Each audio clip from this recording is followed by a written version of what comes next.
Well, hello, everyone. It's Friday, so you know what that means. We're going to do some Q&A. Before that, though, some sponsorship notes. Today's episode of Florida Friday is brought to you by Element. Now, if you're not familiar with what Element is, you're late to the game. It is an electrolyte drink, and it's amazing. And it was co-created by one of my close friends, Rob Wolf, who I'm very fortunate to be able to practice jiu-jitsu with, usually 3 to 5 times per week. Element Recharge is a tasty electrolyte drink mix designed to support active hydration and a healthy lifestyle. Now, performance being the key word here. Some of the best performers in the world are using Element. Team USA weightlifting, NBA teams, NFL teams, special operations communities, and there's a reason for that. It works. It can help you expand your limits beyond performance, though. Maybe you want some more energy while you're low-carb dieting or intermittent fasting. Maybe you just want to crush your next workout. Maybe just your next work day. Element has the electrolytes to help make this happen. Many delicious flavors. So you're going to find one that tastes great to you. Watermelon salt is one of my favorites. They have some spicy ones that go good in cocktails. Spoiler alert, perhaps maybe a warning would be a better description. Don't open those near your nose, because if you've never been CS gassed and you get some of that stuff up your nose, you're going to have a pretty good idea of what it feels like. So if you want to improve your electrolyte game, go to drinklmnt.com/clearedhot. Take a look at what they have to offer and get some. Last thing, Element might have the best return policy on the face of the planet. If you don't love their product, you'll be instantly refunded for any reason. And second sponsor for today's show is actually the show itself. Yeah, there was a gap in the advertisement schedule. So guess what? This episode of Cleared Hot is brought to you by Cleared Hot. If you want to help me fly the flag and spread the word, go to shop.clearedhotpodcast.com. There's a coffee blend associated with the podcast. It's not a big deal. It's delightful. But if you make it and you are going to make it in the form of a cold brew, I recommend drinking it while on the toilet. There are some brand new vinyl stickers that are going to look really good on bumpers and safes and vehicle windows. And I got a blacked out or murdered out version. For those of you who prefer a more subdued flare game, there's some patches, stuff like that. So check it out if you want to. And if you don't want to check it out, then don't go check it out. That's it. Let's do this. Full Auto Friday. I think we're on number 76 or 77. I'm not even sure. Okay, I got the red smoke. Gun run, north and south, west of the smoke. Okay, copy, west of the smoke. I'm looking at danger close now. Come on with it, baby, give it to me, I need it. You're cleared hot. Copy, cleared hot. All right, everybody, let's do this. I have, I would say some heavier, maybe a little bit heavier topics for today, and I got a bunch of them lined up here on the computer, and we'll get as far into it as we can. I'm not going to take up everybody's time because just like you, I want to go enjoy my weekend. Let's begin. Question 1. Longtime listener of not only the podcast, but of your band, Creed. In parentheses, by the way, the music is better.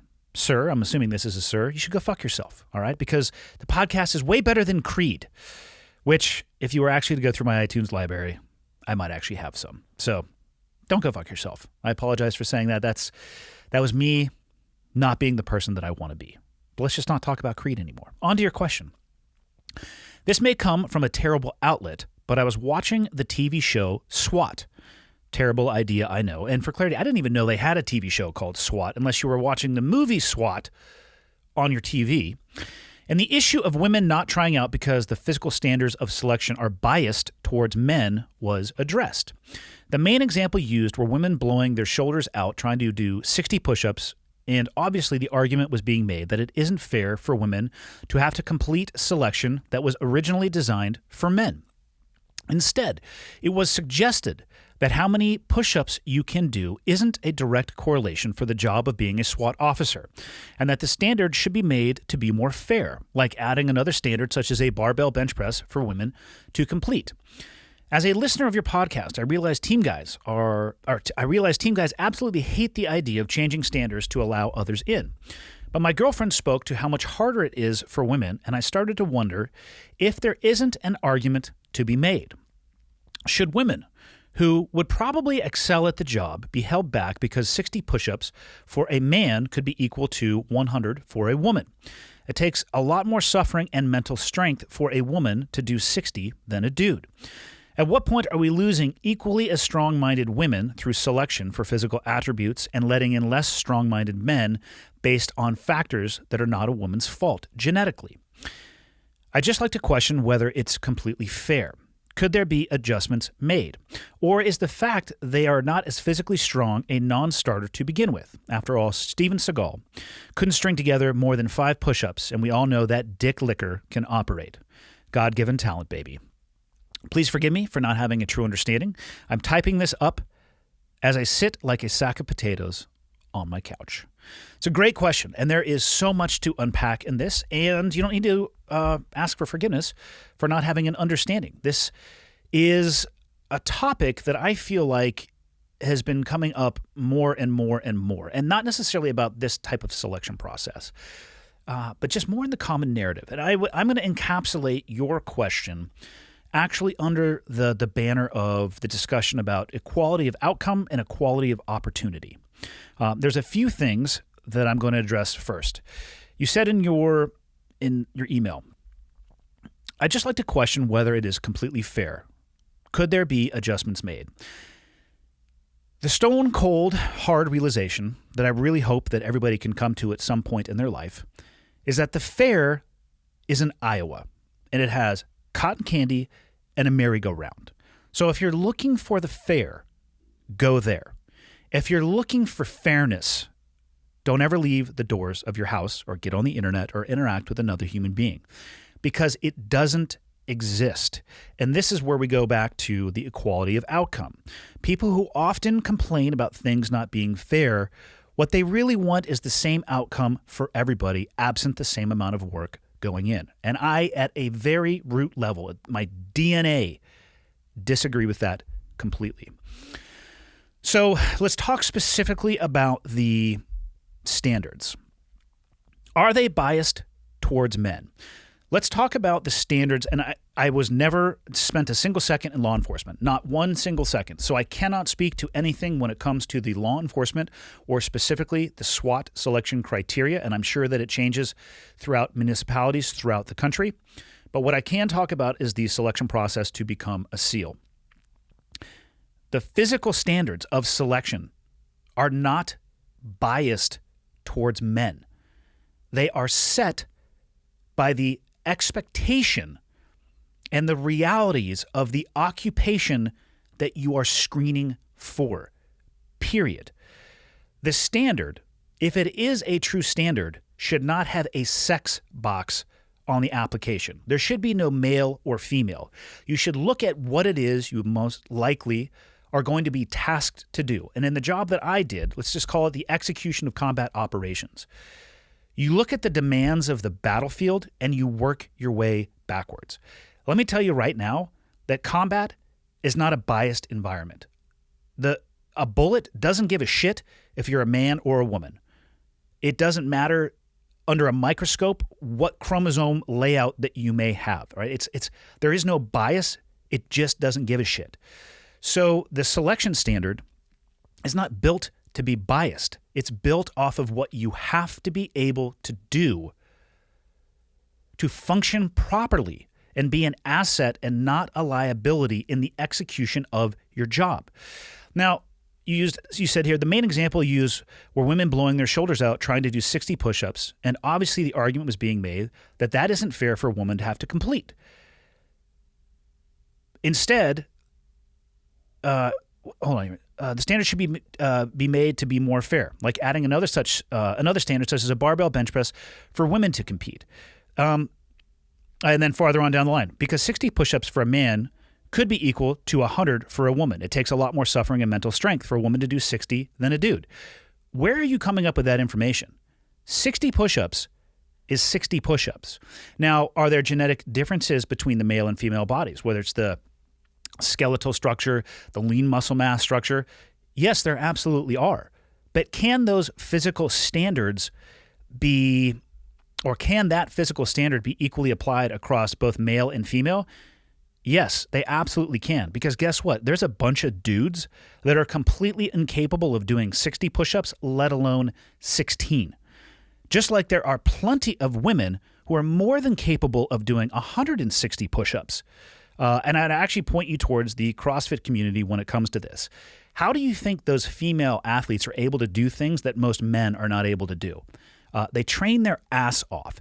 So there's no more pain and suffering required for a man to do or a woman to do 60 push-ups than there is a man. It may take a little bit more time and a little bit more training because we're talking about starting from maybe an unequal physical capacity perspective, but guess what? That exists in both men and in women. This whole thing, again, I really feel like that this argument is framed from an improper perspective, this perspective of fairness. And what we need to do is modify standards so more people can come through. And it often is couched with what you added here. Aren't we, or are we potentially losing equally as strong-minded women through selection for physical attributes and letting in less strong-minded men? Let me talk about the SEAL community. The beauty of the SEAL community is that there are SEALs and then all of the other people in the military that we interface with, whether it is the augments, the direct attachments, and they really enhance what the SEAL community is able to do. Are they SEALs themselves? No, they're not. Why? Well, a couple of reasons. One, they didn't go through the selection process, and two, they may not be able to. But that doesn't mean that they are pushed aside. So you can reach out far and wide beyond the selection process or your individual organization to bring in those other strong-minded individuals. But if I'm on target and I go down wearing my kit, your strong mind is not going to get me off target onto the helicopter in need of medical aid. At that point, I need a mix of both. But if I skew my testing and selection for only looking for strong-minded individuals, when strength is required, you're fucked. And this whole argument falls in on itself. The beauty of SEAL training is that the training itself, the crucible that it is, selects for physical toughness and mental toughness at the same time. And again, it's based on a blind standard. You don't need to have a physical and mental toughness standard for women. And to be honest with you, most women that I know that want to pursue these careers, they don't want that additional standard because they intuitively and inherently understand if the standards are modified for them to make it into that organization, they are weakening that organization at its core. And you cannot do that. You have to take the end state and work yourself backwards. And I know that may not sound fair, and that's why I opened with where you can go to find the fair. Combat isn't fair. Working in law enforcement isn't fair. When you are dealing with and interfacing with people on the worst days of their life and in mental health crises where you might potentially be tasked with taking life or might have your life taken, you need to be tested, forged, and trained for that, specifically for that. Anything else besides that it's white noise, and you're not helping your organization. So I understand the argument. And again, I find it to be oftentimes rooted in people just want equality of outcome. It's not the case. The SWAT organization, or maybe in general, I have no doubt that it is open to women. And again, I'll go back to the SEAL community. The SEAL community is now open to women candidates. So equality of opportunity is there, but equality of outcome would destroy the organization. Fair or not? Well, if your end state is not fair and that's what you're training for, then you better be very careful what you do to that selection process. And hopefully that helped answer the question. Oh, and hold on. Based on factors that are not a woman's fault genetically. Nobody's placing fault anywhere. But what I will tell you is this, just to put a bow on this one. And again, I'm going to point you back to the CrossFit world, where the top-level athletes can crush 99.5% of men on the face of the planet. Why don't you go and talk to them about factors that are genetically not their fault? Because they're not looking at it from that perspective. They're working as hard as they possibly can. And that is what people need to do. And if you don't meet the standard, then you don't meet the standard. And that may not be pleasurable to hear. That may not be enjoyable to fall short of that standard. But maybe recognize falling short of that standard and not going down that path that you wanted to go down might have actually just saved your life. So, question number 2. Why is my laptop sassing me? All right, here we go. I'm reaching out from the rainy Pacific Northwest. I served in the Marine Corps from 2012 to 2016. I am a single father, part-time, and 28 years old. Since I've been out, I've managed to accomplish a lot of things in my life, but have always struggled mentally here and there. I came to the conclusion that alcohol played a huge factor in my mental health. I never had any problems drinking myself, but I found it was not a good thing for me. I decided to stop drinking altogether several months ago, and my mental health has never been better. I'm in the best shape of my life physically and mentally. Unfortunately, I have to deal with my ex, who we share a child with. She is a heavy drinker, and it's quite obvious that heavy drinking has consumed her life. As veterans and just all-around Americans, what advice do you have for us that have decided that alcohol is not for us, but have to deal with the repercussions of those around us who consume alcohol to the point where it negatively affects others around them? Where's the happy medium for you and alcohol? It seems alcohol is around us everywhere, and I feel sorry for those who haven't figured out the damage it does for others around them. I'm trying to set the best example for my son and those around me. First and foremost, congratulations on being able to be objective and reflective and making that decision and identifying something that was incredibly negative in your life, taking ownership and sovereignty over that and carving it out like it was a cancer. You're in the best physical and mental health of your life. That is awesome. If you ever do again have the desire to drink, maybe think back about how great you felt and that both the physical perspective and the mental perspective when you gave that up. The short answer, and I'll break it down a little bit, but the short answer for me, the conclusion that I have come to when it comes to dealing with situations like this, is boundaries. And before I go into that, though, one thing I want to say is this. I don't know how old your son is, but if your ex is a heavy drinker, and I'm trying to say this with no judgment or negative connotation on your ex. If she's a heavy drinker and it's quite obvious that it has consumed her life, there may be a point in time where you are going to have to step in and stop being a part-time parent and be prepared to be a full-time caregiver for your son. And I know that those can be incredibly difficult situations or conversations to work your way through, but I'm here to tell you right now that your son is worth it. So if you've already identified this problem, the best advice I can give you is pay very, very close attention to it. Imagine getting a phone call that your ex was driving drunk and gets into an accident. More often than not, it's not the drunk driver that ends up getting hurt or killed. It's other people who are completely innocent, like the people that they hit, or maybe your son that would be in a car seat in the back. So think about that and draw a line in the sand for how far you're actually willing to let that go before you step in and take up a role of full-time parenting. All right, back to your question, though. How do you deal with people who have a different relationship with alcohol? So for me, I drink. I don't have a perfect record when it comes to alcohol.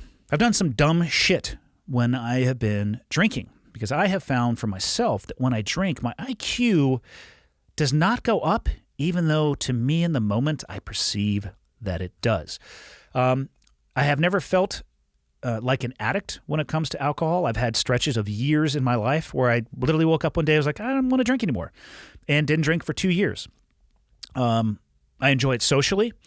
Like I said, don't have a perfect record, and I've had some pretty long apologetic conversations towards people after moments of being less than who I wanted to be involving alcohol in situations. So I've tried to learn those lessons. But for me, I, one, recognize the negative aspect that it can have on me physically. And two, I do realize in the days after I will choose to drink that it can have a negative emotional state as well. It just gives me a dip. It can take maybe a bad day and make it worse, or turn what would have probably been a good day and just maybe take it back down to baseline. I mean, it's not a mystery that alcohol is a depressant, so it doesn't surprise me that it does those things, and I'm very aware of that. I do have friends as I'm sure we all do, who have a different relationship with alcohol. They will have one drink, and one drink equates in, I don't want to say in their mind, but it certainly equates in their behavior. If I'm going to have one, I'm going to have them all. And at the end of the day, it gets very sloppy. Things can be said, things can be done. And although the individual who is drinking may not have any memory of the actions or things that were said, you may not be able to erase them if you were on the receiving end, or forget what was said, or forget what has been done. So although it may be a hazy blackout night for that person, it could have long-lasting, real-world, potential negative consequences for those that aren't. So boundaries, to get back to my short answer. Again, I enjoy socially drinking. I do not enjoy being around people that drink to the point of being out of control. So I have very hard boundaries when it comes to those things. Sometimes those people might be your close friends. If you allow yourself to be around in that environment when they are behaving like that, you're not actually being a friend to them. You could, if you wanted to, or felt that the relationship would survive, or felt it was important enough to, address it with them directly. Do not do so while they are drinking. You're going to need to find these people in an environment of sobriety to have this conversation. Or two, you could refuse to be present in these situations. So I know people where when they reach a certain point, it is time for me to leave because I don't want to deal with their shit. I've had the conversations. The conversations have not had the effect that I had hoped that they would. So the only thing left for me to do is to remove myself from that environment. And I've had these people reach out and say, hey man, what happened? Why'd you take off? And I'm very honest. You were reaching that point where you turned into a fucking psychopath, and I actually don't want to be around that. I really am trying to enjoy you as a friend, and I want our friendship to survive, and it's not going to if A, you continue to act like that, and B, I continue to be around you when you're like that. It's very tough. But it's also important to remember that some people, I would say most people, can actually have a very healthy relationship with alcohol. They don't drink to excess. They don't drink excessively throughout the week. And it's a few people that have the opposite of that, where the alcohol really has their hooks into them. And I'll be the first to admit the experiences with them can really taint that perspective. I'm stoked that you were able to find this place with yourself. Do your best not to judge others in their journey or relationship with alcohol.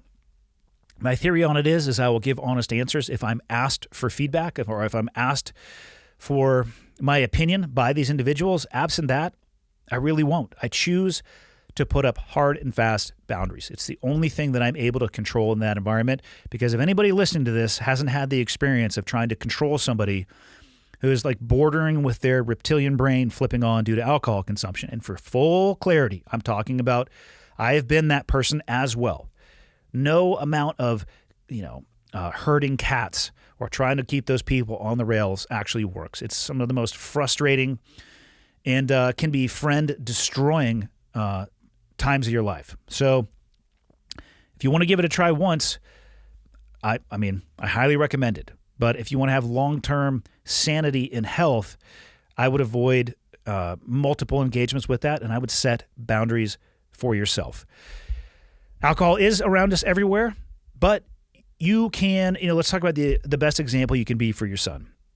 The best example that you can be is showing your son the decisions that you're making in those environments where alcohol is around. You can show your son through the way you talk and the way you behave that you don't need any substance of any kind to enhance or decrease the emotional state that you are in or the amount of fun that you can possibly have. Some of the most fun I've ever had in my life has nothing to do with alcohol. And I've also had an amazing time with friends and had friendships deepen where alcohol was there. It's just something that has to be managed, but everybody's going to have their own balancing act and their own scale of being able to do so. Set the example, though, with your son, with your behavior, the things that you say, and most importantly, the things that you expose him to. Nothing probably would be more powerful than being around one of these individuals, and I'm not recommending that you seek this out, but once your son, depending on his age, once he has some processing ability, you recognizing that the situation is getting out of control for that individual, like we talked about previously, and making the decision to leave. And then you can have that conversation on the way out of there. It doesn't require a confrontation, and it can be a huge teaching point for young people. Question 3. And we'll probably end it on this one too, so we can all go have our weekend.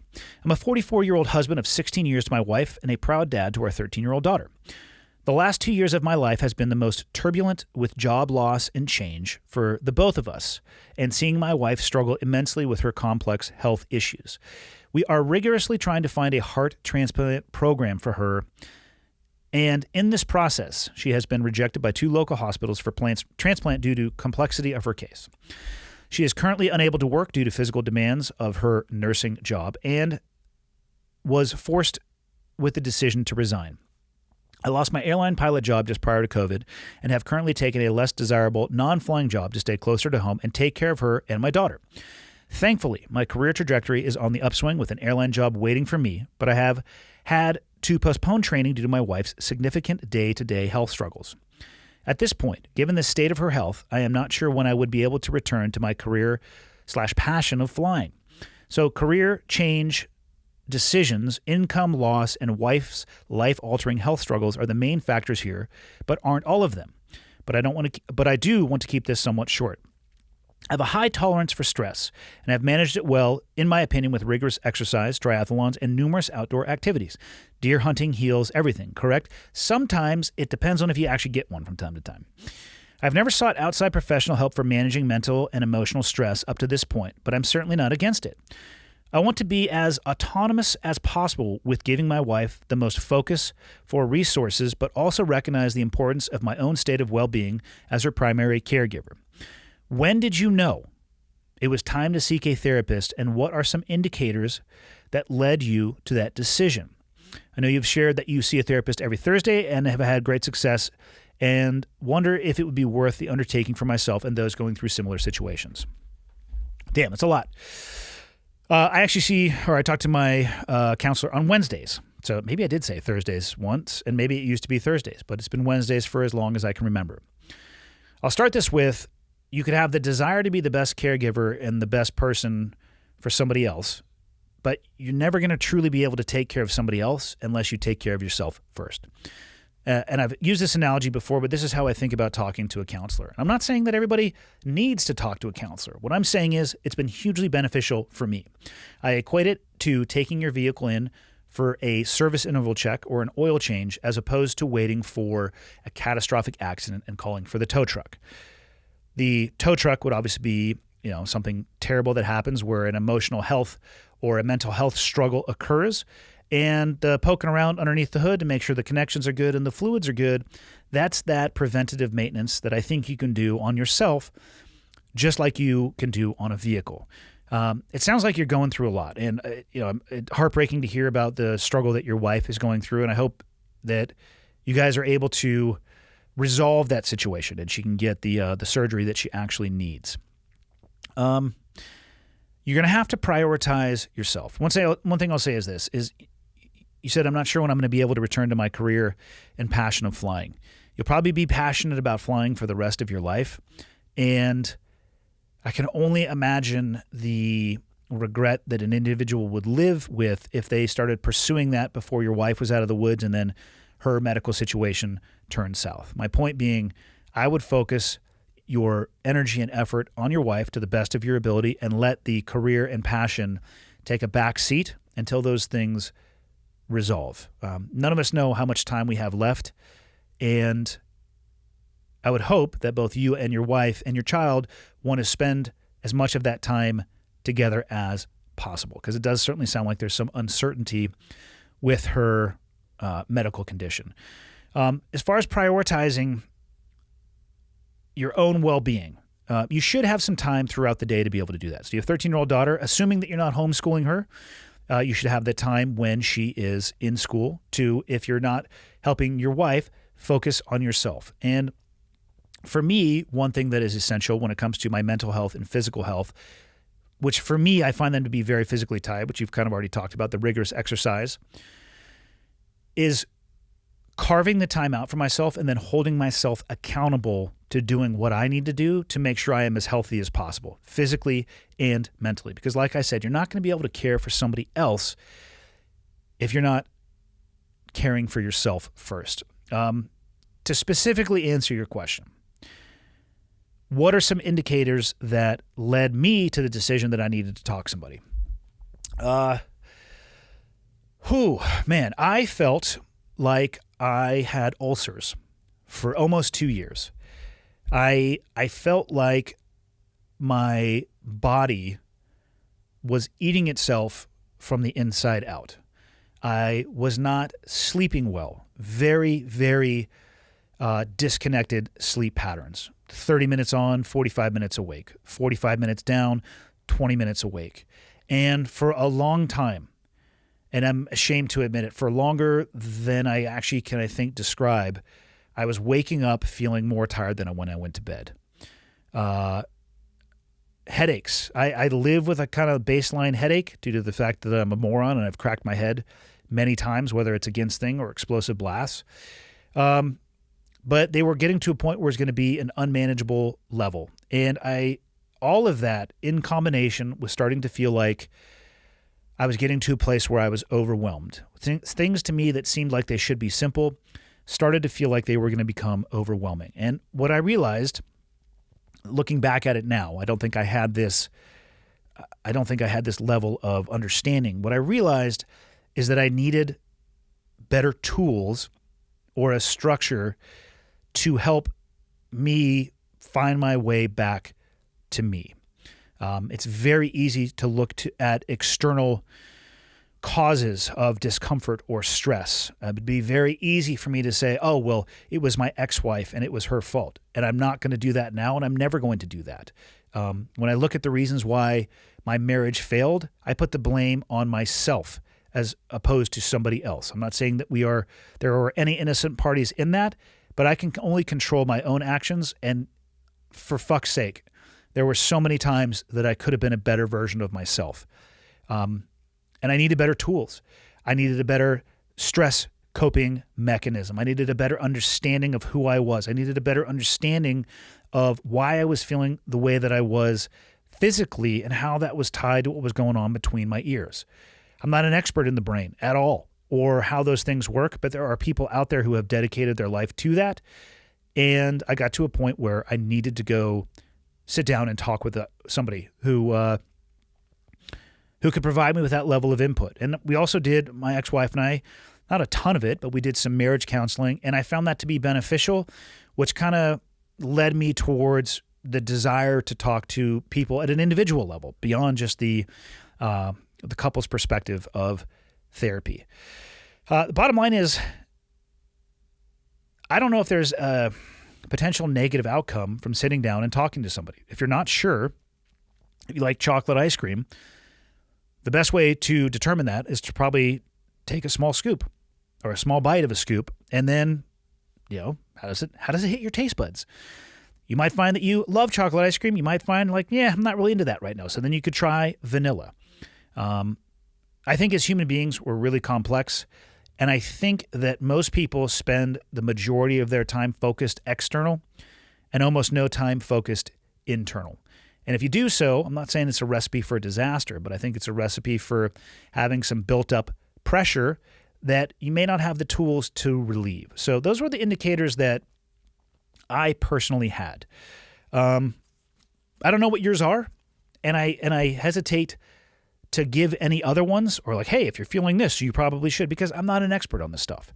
And people have different abilities and tolerances to deal with stress, but I can't actually think of a negative consequence that could come from an exploratory conversation and actually committing to the process of getting to know yourself better and work through your own bullshit. Because if you've ever met somebody who says that they don't have any bullshit going on in their life or with them as an individual, all you've really done is met a liar. So that's the best answer that I can give you, and we'll close it out on that. See y'all on Monday. Understand the west bank of the river? That's A firm, west bank. It gives me hell. Still give it to me in the grove. Okay, one's in from the north. I've got the west bank of the river. Two's going to give it to you in the grove. Roger, give me that gun run. Right along that bag, baby. Ladies and gentlemen, thank you. Thanks for taking the time to tune in, whether you're listening on an audio-only platform or you're watching on YouTube. I appreciate that you take the time every week to tune in. People ask me a lot, what can they do to help me spread the word? And the answer is actually embedded in the question. The biggest thing you guys can do to help me if you enjoy the podcast and you think it would be helpful to others is subscribe and share it with other people. And if you have the time, go on to Apple Podcasts and leave me a rating and a review. If you think the podcast sucks, tell me it sucks and leave a 0-star review or the lowest stars possible. If you have a question, comment, or suggestion, you can go to clearedhotpodcast.com. And there is a contact me button right there, which will land in my inbox. And the last thing, if people are interested in helping out, what you can do is fly the old flag. And by that, I don't mean an actual flag, because I don't have any of those. I'm talking about t-shirts or sweatshirts or hats, whatever it may be. Again, clearedhotpodcast.com. Click on the shop tab, and hopefully something in there looks like it would be an item you would like to wear around town. And then you can tell people what it is when they ask you. But that is it. The biggest thing I can say is thank you. I truly appreciate it. And until next time, see you.